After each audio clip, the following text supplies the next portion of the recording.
Assalamualaikum warahmatullahi wabarakatuh. Halo Sobat Setia Fakta Kehidupan. Tidak lupa kami sampaikan salam sehat, salam sejahtera, semoga tercurah segala bentuk kebaikan dan juga kita semua dalam lindungannya. Seperti biasa, kita akan berbagi kisah dari yang unik, menarik, sampai bikin nangis. Mari kita simak kisahnya.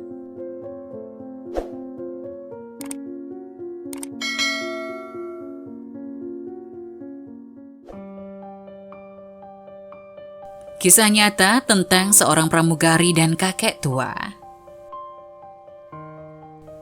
Saya adalah seorang pramugari biasa. Karena bergabung dengan perusahaan penerbangan hanya beberapa tahun dan tidak punya pengalaman yang mengesankan.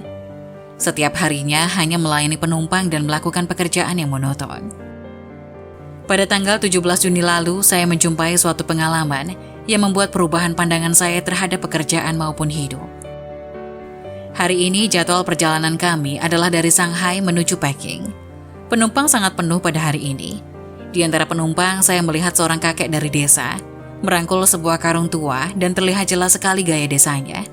Pada saat itu, saya yang berdiri di pintu pesawat menyambut penumpang. Kesan pertama dari pikiran saya ialah, zaman sekarang sudah sangat maju. Seorang dari desa sudah punya uang untuk naik pesawat. Ketika pesawat sudah terbang, kami mulai menyajikan minum. Ketika melewati baris 20, saya melihat kembali kakek tua itu. Dia duduk dengan tegak dan kaku di tempat duduknya dengan memangku karung tua bagaikan patung. Kami menanyakan mau minum apa. Dengan terkejut, dia melambaikan tangan menolak. Kami hendak membantunya meletakkan karung tua di atas bagasi tempat duduknya. Tapi ia menolak, lalu kami biarkan duduk dengan tenang. Menjelang pembagian makanan, kami melihat dia duduk dengan tenang di tempat duduk. Kami menawarkan makanan yang juga ditolak olehnya. Akhirnya, kepala pramugari dengan akrab bertanya kepadanya apakah dia sakit. Dengan suara kecil, dia menjawab bahwa dia hendak ke toilet, tapi dia takut apakah di pesawat boleh bergerak sembarangan. Takut merusak barang di dalam pesawat.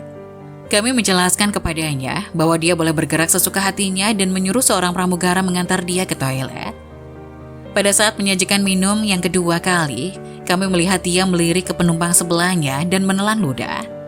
Dengan tidak menanyakannya, kami meletakkan segelas minuman teh di meja dia. Ternyata gerakan kami mengejutkannya. Dengan terkejut, dia mengatakan tidak usah. Kami mengatakan, engkau sudah haus, minumlah. Pada saat ini, dengan spontan dari sakunya, dia mengeluarkan segenggam uang logam yang disodorkan kepada kami. Kami menjelaskan kepadanya, minumannya gratis. Dia tidak percaya. Katanya saat dia dalam perjalanan menuju bandara, ia merasa haus dan minta air kepada penjual makanan di pinggir jalan. Dia tidak diladeni dan malah diusir. Pada saat itu, kami mengetahui demi menghemat biaya perjalanan dari desa, dia berjalan kaki sampai mendekati bandara, baru naik mobil.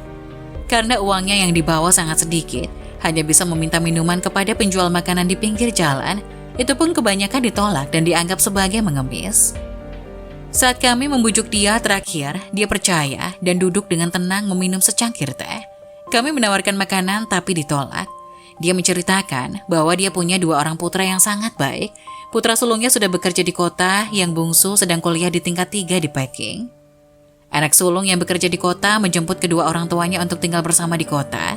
Tapi kedua orang tua tersebut tidak biasa tinggal di kota. Akhirnya pindah kembali ke desa. Sekali ini, orang tua tersebut hendak menjenguk putra bungsunya di Peking.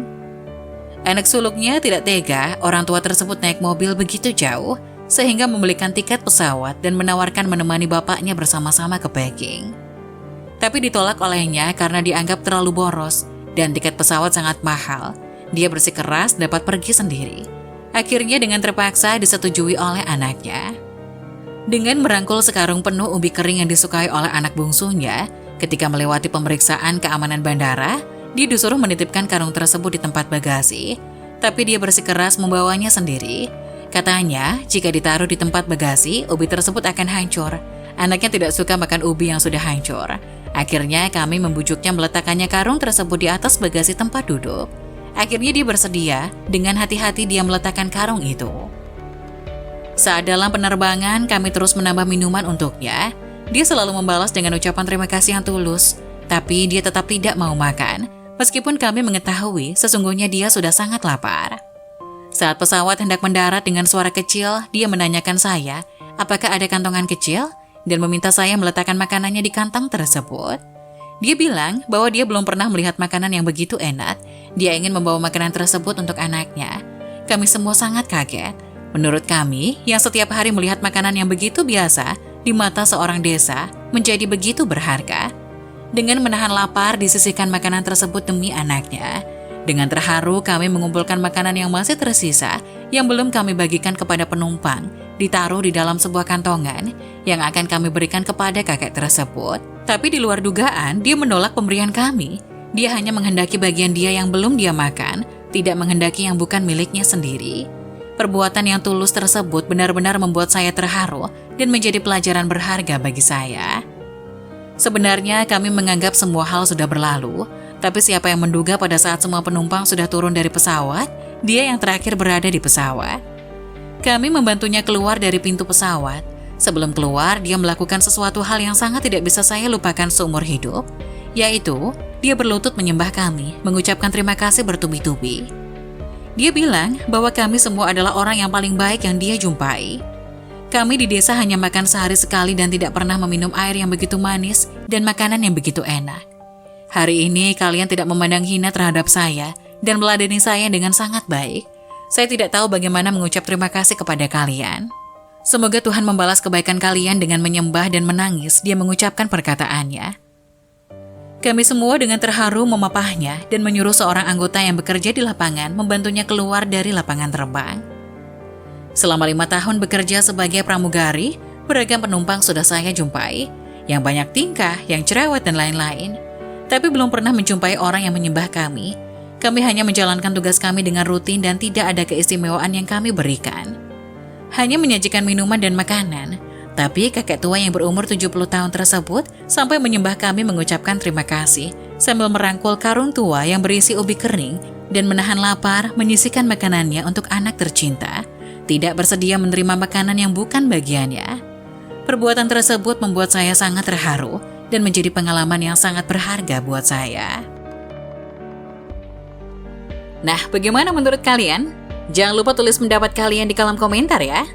Wassalamualaikum warahmatullahi wabarakatuh.